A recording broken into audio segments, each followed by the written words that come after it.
Miara-banao ry namako amin'ity fiaonantsika ity faly mifankahita amintsika any amin'ny toerana maro isan-karazany any. Loha hevitra lehibe varavarana misokatra. Hebreo 11:15 manao hoe finoana no namindrana ny Enoka tsy hiara-ny fahafatesana ka dia tsy hita izy satria nafindra n'Andriamanitra fa talohany namindrana azy dia nambara fa nankasitran'Andriamanitra izy. Finoana no namindrana ny Enoka tsy hiara-ny fahafatesana. Ao amin'ny sokatra masina ao amin'ny bokin'ny Genesis 9 dia teny fohy no manambara ny fiainany Enoka. Fa Enoka niara nandeha tamin'Andriamanitra. Zay fotsiny mamaritra ny fiainany. Niara nandeha tamin'Andriamanitra nandritra ny 100 taona maromaro zay niainany Enoka dia io ny famotinana niara nandeha tamin'Andriamanitra. Ka izao nafindra n'Andriamanitra izy tsy hiara-ny fahafatesana.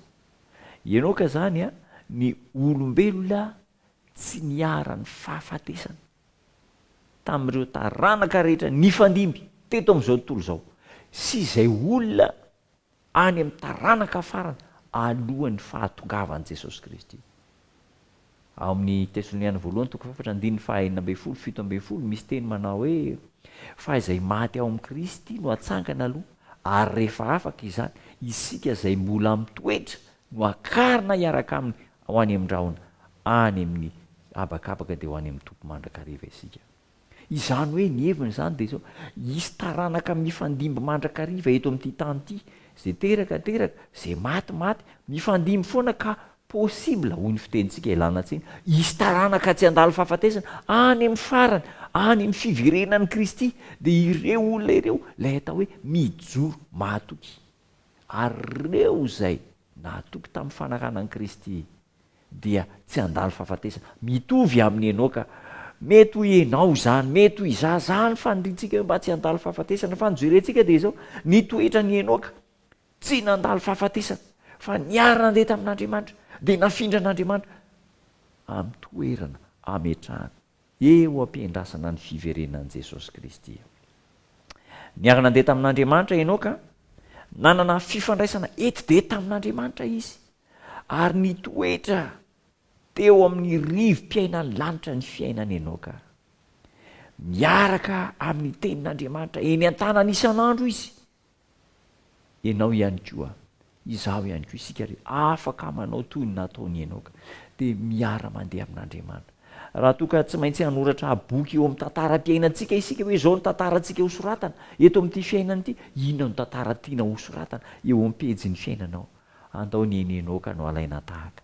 Miara mandeha amin'Andriamanitra ka afindra n'Andriamanitra, nafindra n'Andriamanitra tsy hiara-ny fahafatesana izy, nosokafan'Andriamanitra ho azy ny varavara ny fiainana mandrakizay.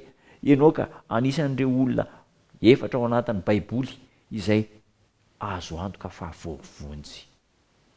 Enoka zava-dehibe zany ho anao ihany koa, ho ahy ho antsika rehetra afaka mitoetra eto amin'ity zao tontolo izao ity isika kanefa miaraka amin'Andriamanitra ao anatin'ny rivom-piainan'ny lanitra ary ny tompo dia hitahantsika, anangana antsika ka hanokatra sady ny varavaran'ny lanitra ho antsika.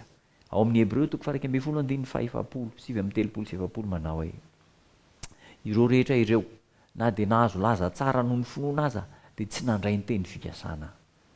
Fa Andriamanitra efa namoatra zay tsara lavitra ho antsika mba tsy ho tanteraka ireo raha tsy efa mby eo koa izy. Inona moa ny hevitra zany? Ny heviny dia tsotra ihany. Na dia nandeha niaraka tamin'Andriamanitra aza Enoka, Mosesy ry Jakoba, ry Esau, ry Abrahama, dia izao miara-miditra amintsika any amin'ilay fiainana mandrakizay izy ireo. Miandry antsika ka hifampitantana amintsika hitra amin'ilay varavaran'ny lanitra. Varavarana misokatra ho anao, misokatra ho ahy. Ampitoetra anao zany, afatra sarobidy zany, anamafy ny finoanao sy ny fiorenanao amin'ny Kristy hivavaka isika.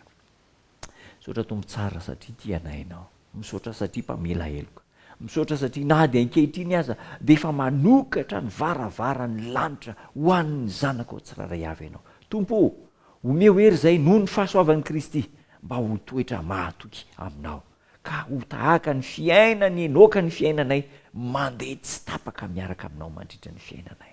Atao fiainanay zany, atao fitanteraka ao aminay amin'ny anaranao Jesosy Tompo. Amen.